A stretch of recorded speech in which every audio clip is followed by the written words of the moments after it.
Puji nama Tuhan, salam sejahtera dalam kasih Tuhan. Kita patut bersyukur karena anugerahnya selalu baru bagi kita semuanya. Firman Tuhan hari ini saya berikan tema, mana tahan atau tahan mana. Saudara, di Alkitab kita temukan beberapa contoh tokoh Alkitab yang terpaksa harus berkata mana tahan. Mereka diantaranya adalah Simson. Lalu kemudian kita temukan seperti Daud ketika jatuh dengan Betseba. Lalu di situ ada Gehasi dan juga masih banyak tokoh-tokoh Alkitab yang lainnya yang harus berkata mana tahan terhadap godaan, yang harus berkata mana tahan terhadap tekanan-tekanan hidup.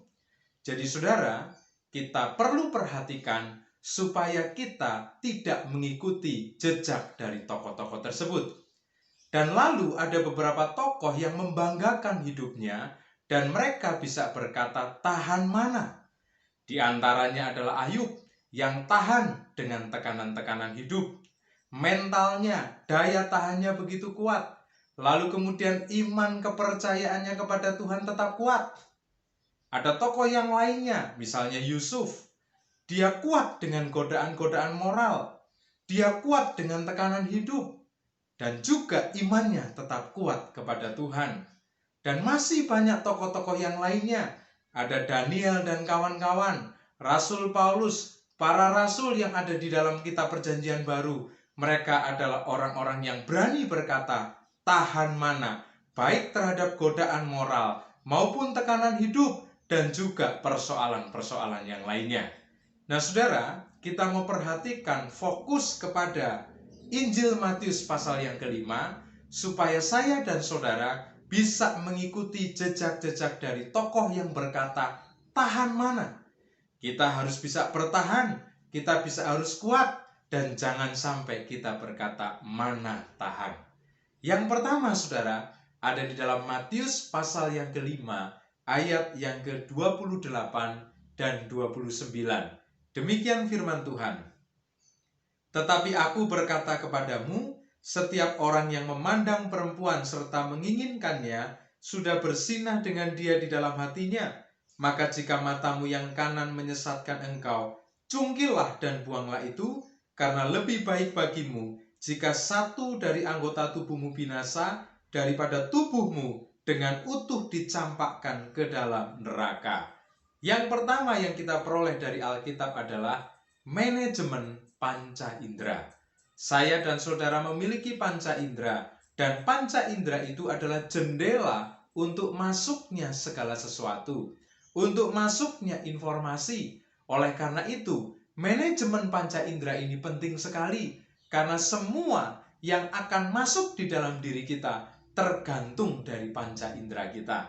Dan firman Tuhan sudah mengingatkan, ketika ada orang yang memandang perempuan lalu mengingininya, sudah dikatakan berbuat zina. Berarti orang itu sudah masuk kategori mana tahan ketika dia tidak secara radikal memeriksa, menyaring segala informasi yang masuk melalui panca indera. Bahkan firman Tuhan tadi dengan tegas, kalau sampai panca indera ini menyesatkan, maka cungkillah, buanglah. Arti dari ayat ini tentu tidak literal, saudara, tetapi yang dimaksud adalah kita harus melakukan tindakan radikal ketika panca indera kita mau membawa kita kepada jalan yang menyesatkan.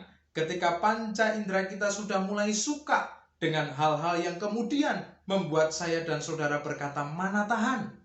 Oleh karena itu, perhatikan panca indera masing-masing, kelola, gunakan secara baik, gunakan secara bijak. Jangan sampai panca indera ini justru menghancurkan hidup kita. Yang kedua, ada di dalam Injil Matius pasal yang ke-15 ayat yang ke-19. Demikian firman Tuhan.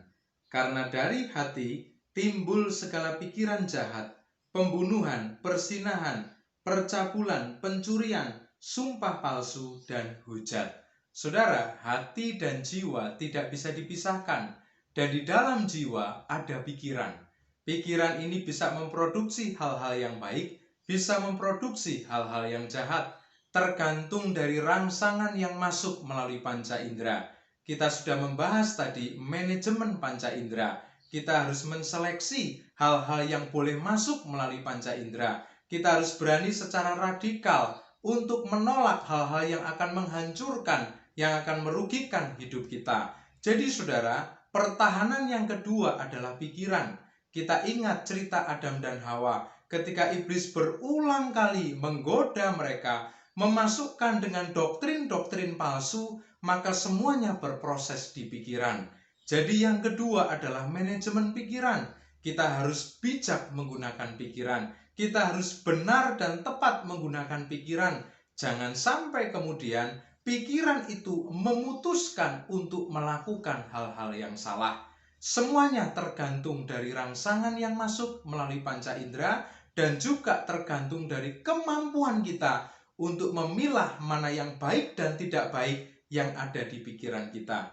Terkadang kita tidak bisa menseleksi, terkadang kita suka lengah sehingga ada hal-hal yang masuk, yang buruk, yang jelek melalui panca indera, dan kemudian semuanya harus bisa disaring melalui pikiran kita. Yang ketiga ada di dalam Injil Matius pasal 5 ayat yang ke-28 sebagaimana yang sudah kita baca tadi. Demikian firman Tuhan. Tetapi aku berkata kepadamu, setiap orang yang memandang perempuan serta menginginkannya sudah bersinah dengan dia di dalam hatinya. Saudara, persoalan di ayat yang ke-28 ini adalah mengingininya. Ketika kita memandang apapun tidak ada salahnya. Tetapi ketika mengingininya, inilah masuk kepada kategori kesalahan. Dan ini berkaitan dengan hawa nafsu. Hawa nafsu yang salah, hawa nafsu yang berdosa, hawa nafsu yang tidak terkendali. Dan itu kemudian menyebabkan orang sudah bersinah di dalam hatinya. Lalu kemudian saudara, kalau hawa nafsu ini semakin tidak terkendali, maka bisa membawa orang jauh melakukan perbuatan-perbuatan dosa lanjutan. Jadi, di dalam diri kita ada hawa nafsu. Oleh karena itu dimanage, dikelola, dikendalikan. Kita mau gunakan, kita mau pakai untuk hal-hal yang positif, untuk hal-hal yang tidak bertentangan dengan firman. Karena hawa nafsu itu juga dibutuhkan ketika seseorang ingin mengejar cita-cita, ketika seseorang ingin mengejar impian, ketika seseorang ingin melakukan sesuatu, karena pasti ada hawa nafsu. Jadi hawa nafsu bukanlah hal yang salah, tetapi ketika tidak dimanage, tidak dikendalikan, tidak diarahkan kepada hal yang benar, maka hawa nafsu bisa menghancurkan hidup kita. Dan masih banyak ayat-ayat yang lain tentang 3 manajemen yang sudah saya sampaikan, baik manajemen panca indera, manajemen pikiran, manajemen hawa nafsu, semua ada di dalam kitab-kitab yang lain yang mendukung ayat-ayat yang sudah kita bicarakan. Pada intinya, ketika saya dan saudara bisa melakukan manajemen terhadap 3 perkara ini, maka kita bisa mencapai tema hari ini, yaitu tahan mana. Jangan sampai kita berkata mana tahan, tetapi sebaliknya tahan mana. Tuhan Yesus memberkati kita semua.